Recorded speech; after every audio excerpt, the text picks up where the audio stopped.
if I were from his land. And that name is now mine.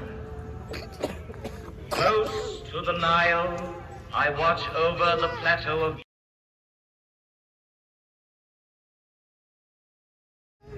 over all its monuments of modest or fantastic height. They are tombs.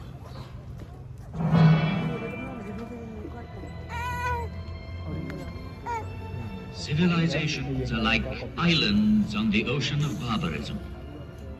Over this one, the Sphinx has gazed and watched for 5,000 years.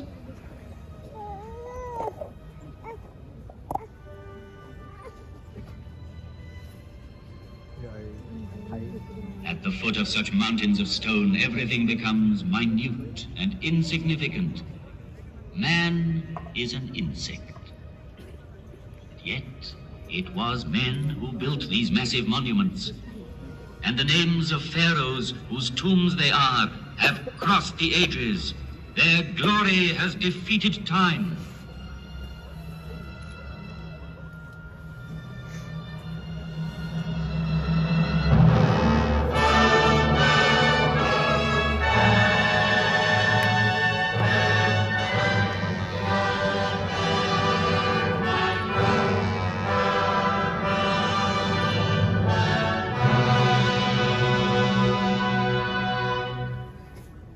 This is the tomb of Cheops,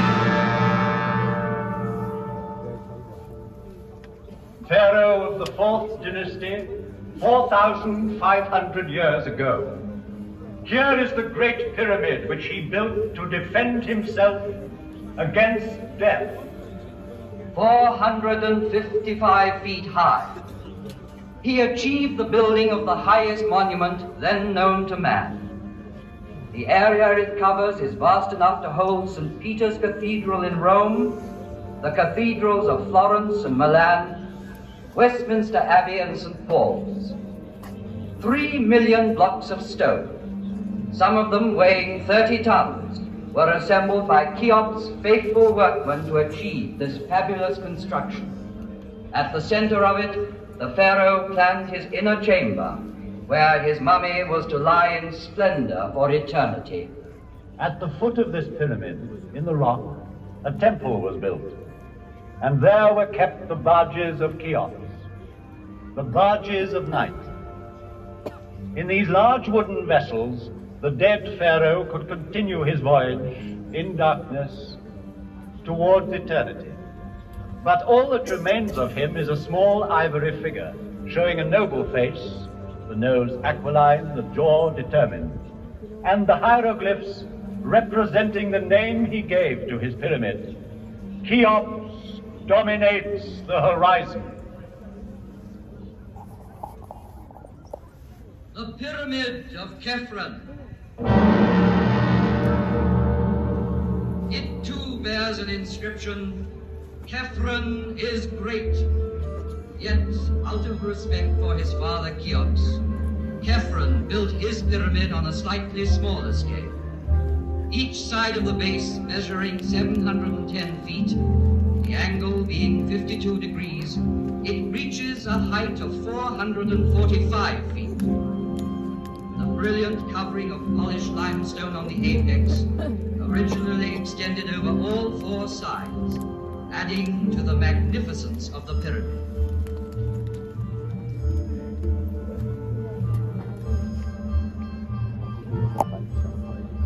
The face of Khephren has come down to us sculpted in green diorite streaked with white, a rare stone he brought back from an expedition. Here he is, close to us, in the guise of the Sphinx, carved in rock near his tomb.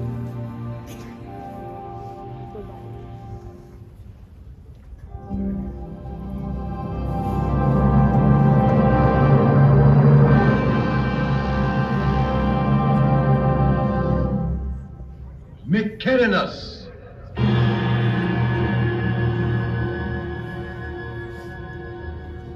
A third monumental tomb was soon to complete this immense funeral site of Gizeh and make it one of the wonders of the world. Though smaller, the Pyramid of Mykerinos is perhaps the most impressive for being the culminating point of a vast design. Having built it, the workmen climbed down from its granite flanks and, laying down their tools, looked up with wonderment.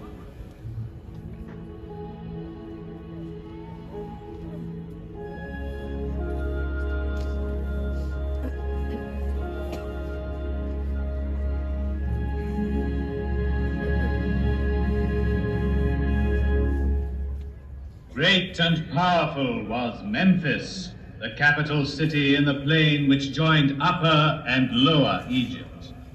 Great and powerful were the pharaohs, who on this side of the Nile built for eternity. Its aim accomplished, the fourth dynasty collapsed.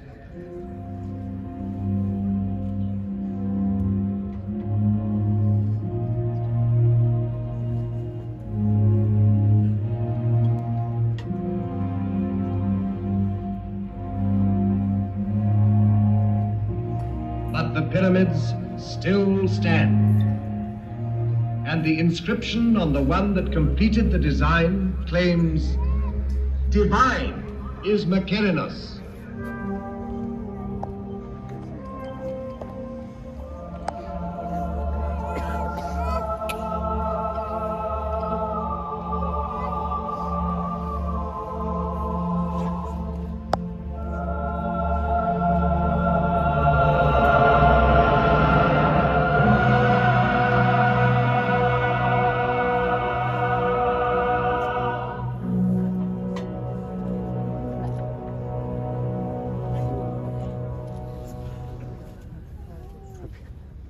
Here 3 pharaohs reigned, Cheops, Khephren, and Mykerinos.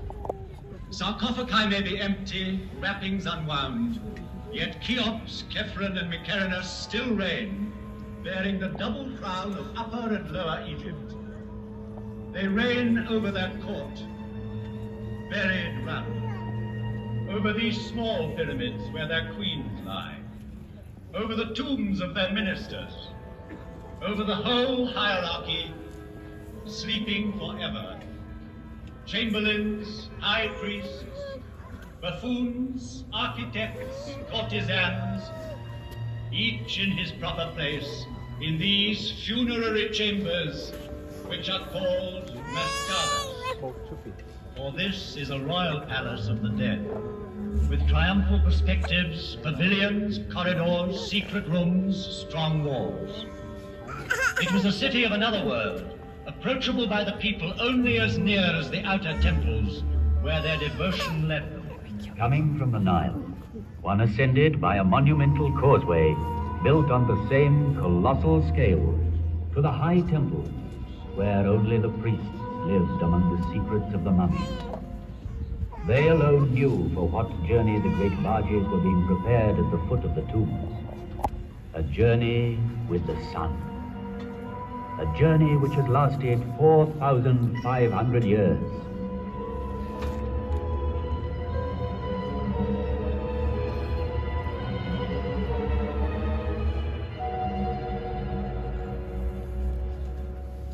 In the maze of this necropolis, let us stand by a tomb like 1,000 others, that of the mother of Cheops, and in it, by the litter marked with golden hieroglyphs, which she had prepared for the eternal journey by her son's side.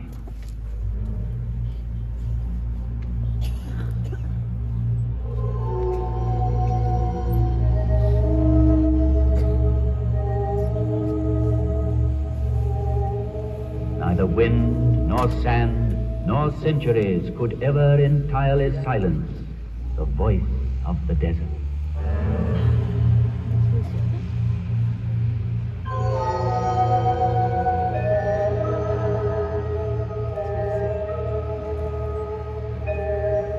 I bear witness to the will of Cheops, my father, to defy time forever. I saw Antony and Cleopatra pass, Alexander Caesar and Napoleon paused at my feet. I saw the ambitious dreams of conquerors whirling like dead leaves. As my motto, I chose an Arab saying, "The world fears time, but time fears the pyramids."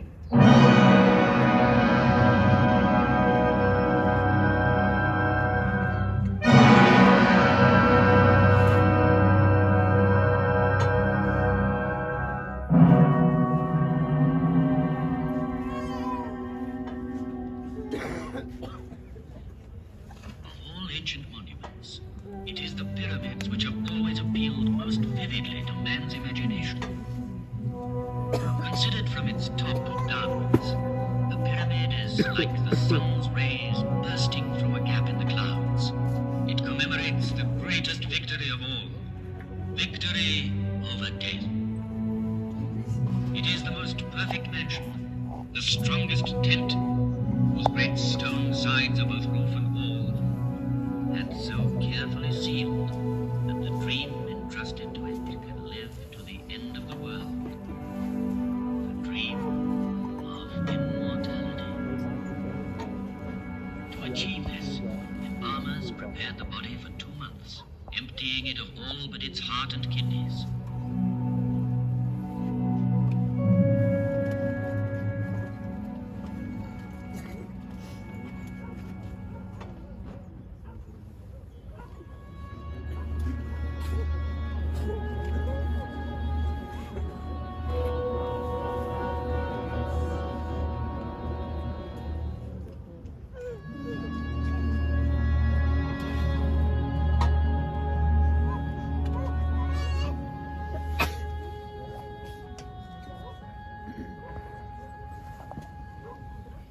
Hidden in the secrecy of its tomb, attended by a whole crowd of statues, provided with all that was necessary for the journey, there, in the sarcophagus, lay the mummy, to be called on by the soul.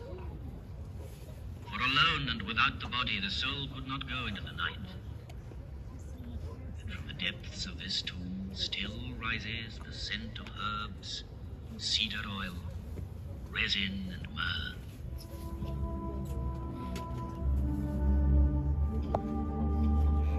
But a pyramid is also the perfect combination of simplicity and magnitude, and the interplay of its angles makes the best harmony of shape and volume.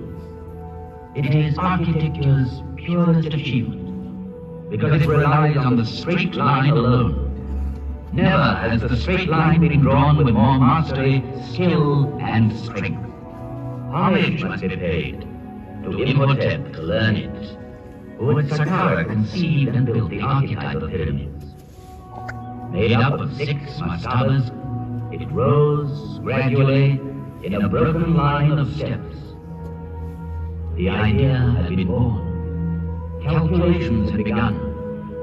The perfect form was there.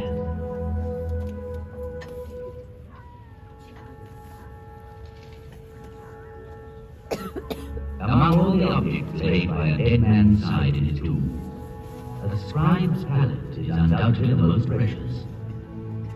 From it were drawn the hieroglyphs representing the figures which made possible the fabulous calculations ordering these mountains of stones. A lotus flower for 1,000, a finger worth 10-fold, a tadpole for 100,000, and the scribe's 2 hands joined in prayer for 1,000,000.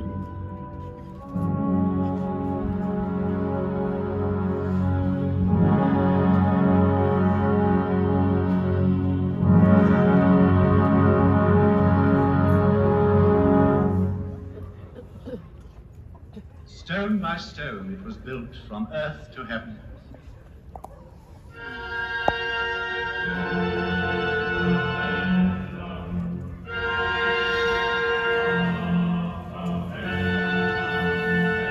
It was built in a pharaoh's lifetime by 100,000 workmen, united in a mighty surge of faith. Each stone averaged 2.5 tons in weight, 3 million blocks were hoisted up and laid one upon the other. The finest ones of pure granite were dug up in the quarries of Aswan, whence they came by boat, carried by the flooding of the Nile. The movement of these great waters drove the farmers from their inundated fields to the plateau of Giza, where they joined the army of laborers and built. These stones were hauled singly on earth mounds, backed higher and higher as the edifice grew.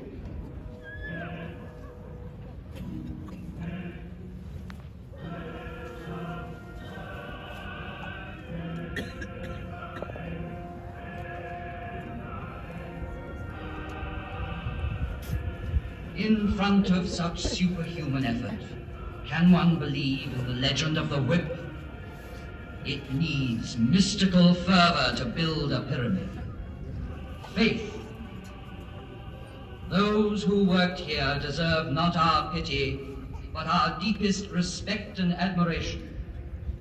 They lived through one of those rare times when man knows with absolute certainty what he has to do and where to go, because he believes. Here man thought that death was vanquished.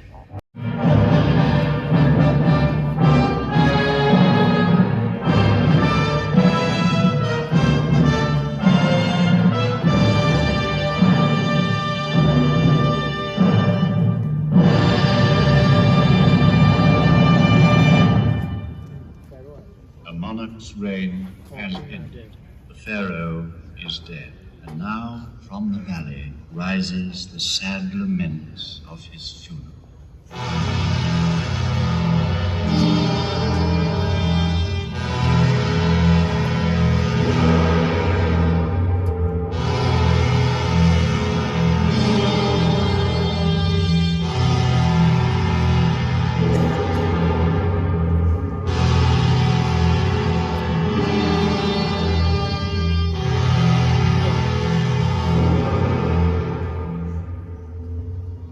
Pharaoh is at rest in his coffin made of wood, adorned with gold and precious stones. The ceremony at the lower temple is over, and ascending the causeway, the funeral procession nears the tomb, escorted by princes, high state officials, and priests.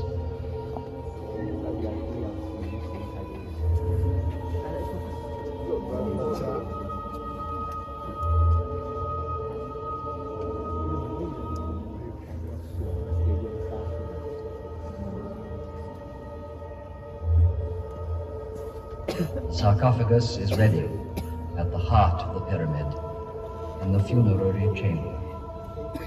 And everything has been prepared for the crossing of the lake which leads to the gates of the other world.